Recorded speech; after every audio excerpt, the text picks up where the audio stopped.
हा बघा, हा इथे एक रेजिस्टन्स, बरोबर ना, आणि हा एक रेजिस्टन्स. इथे बनणाऱ्या कॅन्डलचं करा बरं ऑब्झर्वेशन तुम्ही थोडंसं.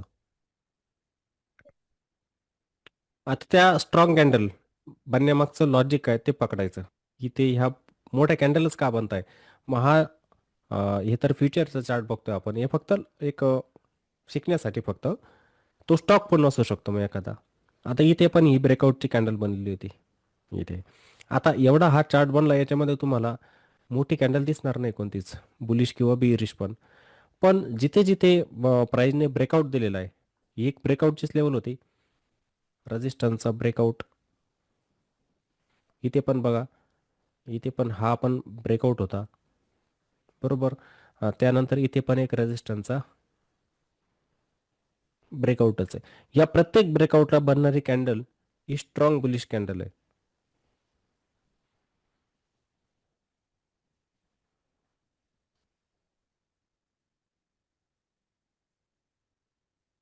की प्रत्येकाला वाटत असतं की एक रेजिस्टन्स ब्रेक झाल्यानंतर, जसं हा एक साईडवेज स्टॉक आहे असं समजूया आपण. आता तो साईडवेज स्टॉक त्या रेंजच्या बाहेर जातोय, मग तिथे प्रत्येक जण काय करत असतो? पार्टिसिपेट. पार्टिसिपेशन त्या लेवलवरती जास्त होत असतं. म्हणजेच काय, तिथे येणारे व्हॉल्यूम जे असतात ते पण कसे असतात? इन्क्रीज झालेले असतात. जास्त असतात व्हॉल्यूम. मग त्यामुळे त्या ठिकाणी आपल्याला एक शार्प मोमेंटम दिसतो स्टॉक्समध्ये.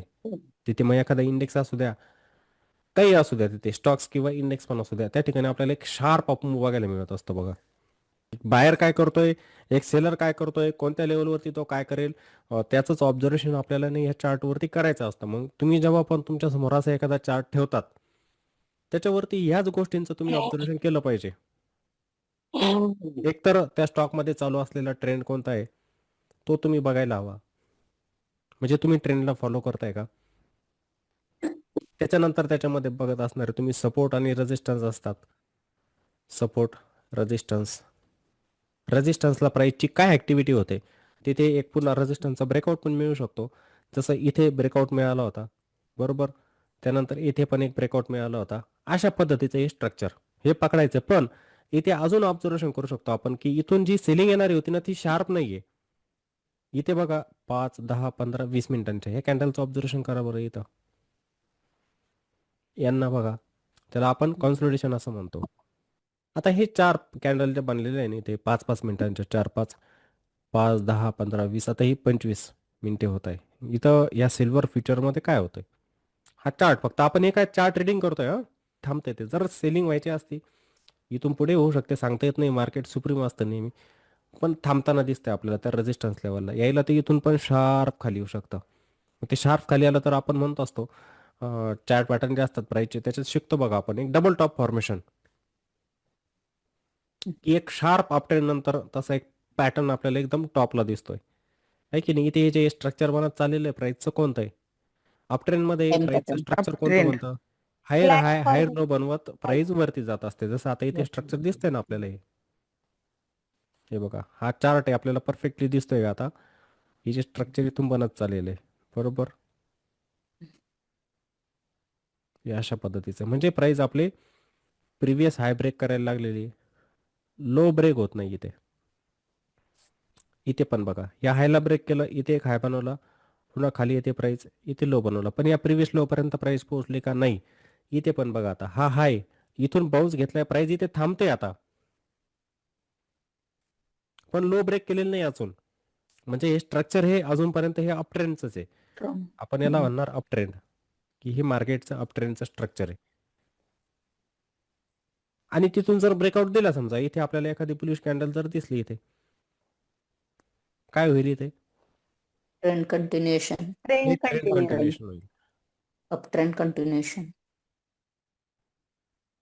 आता तिथे एखादा ब्रेकआउट पण मिळू शकतो मग शार्प, कारण की ते कन्सोलिडेट होतंय. तिथे अचानक व्हॉल्यूम त्याच्यामध्ये वाढू शकतात आणि एक स्ट्रॉंग ब्रेकआउट पण आपल्याला तिथे बघायला मिळू शकतो. तर असं लाईव्ह मार्केटमध्ये पण तुम्ही जेव्हा अभ्यास करतात, हे बघा, खूप सारे जण असतात की त्यांना चांगलं नॉलेज पण असतं. त्यांना चार्ट पॅटर्न पण माहीत असतात सर्व. प्राईसचे जे चार्ट पॅटर्न बनतात ना, चार्ट पॅटर्न, ते सर्व चार्ट पॅटर्न त्यांना माहीत असतात. कॅन्डलस्टिक पॅटर्न, ते पण माहीत असतात. त्यांना विचारलं हा पॅटर्न पण तुम्ही थोडंसं त्याला आहे ना लाईव्ह मार्केटमध्ये बघण्याचा प्रयत्न करा. एका कॅन्डलला बघून नाही. बहुतेक जण काय करतात ना, की तो पॅटर्न कुठे बनतोय त्याला पण महत्त्व असतं ना. समजा एखादा कन्सोलिडेशन झोन आहे इथे साइडवेज असा. त्याच्यामध्ये तुम्हाला वेगवेगळ्या प्रकारचे पॅटर्न दिसतील कॅन्डलस्टिक पॅटर्न.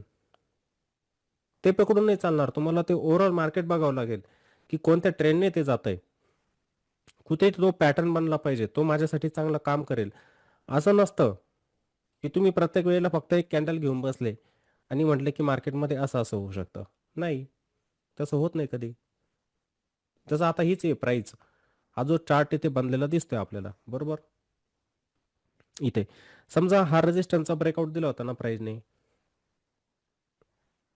हे बघा, हा रेझिस्टन्स आहे, हा सपोर्ट, हा एक स्विंग. स्विंग हाय ब्रेक केलेला आहे. म्हणजे ही लेवल आता प्रिव्हियस रेझिस्टन्स नेहमी आपल्यासाठी सपोर्टचं काम करतो. बरोबर ना? हा प्रिव्हियस स्विंग आहे. हा पहिला रेझिस्टन्स होता. आता हा कशाचं काम करेल? सपोर्टचं काम करेल. बरोबर आहे ना? आता मला बघायचं की प्राइस जर ह्या लेवलवरती जर आली पुन्हा समजा, येऊ पण शकते, येऊ पण नाही शकत. पण समजा हा एक पॅराबोलिक मॉडेल आहे. त्यानंतर प्राइस जर शार्प ह्या लेवलच्या दरम्यान जर आल्या इथे, या एरियामध्ये आपण त्याला डिफेन्स एरिया पण म्हणतो, सपोर्ट पण म्हणतो त्याला. आता ह्या लेवलवरती बायरची काय ॲक्टिव्हिटी होते? का? हा एक सपोर्ट एरिया आहे, डिमांड एरिया आहे.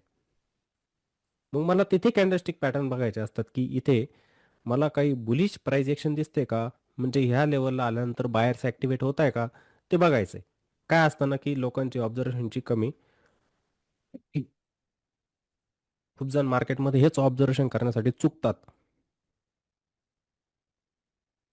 तर चुकायचं नाहीये. थोडं मार्केटला समजून घ्या. तुम्ही जे शिकताय ना मार्केटमध्ये त्याच्यापेक्षाही ऑब्झर्वेशन आहे ना, हे फार महत्त्वाचे आहे. तुम्ही एखाद्याचा क्लास करा. ऑनलाईन व्हिडिओ बघा, ऑनलाईन कोर्सेस व्हिडिओचे असतात त्यांना बघा. काहीही बघा तुम्ही. पण सर्वात तुम्हाला कामी येणार ना तुमचं ऑब्झर्वेशनच मार्केटमधलं. हे 100% तुम्हाला पण मान्य करावंच लागेल. काय वाटतंय? हो सर. हो सर. होय, हो सर. बरोबर. हो सर. पण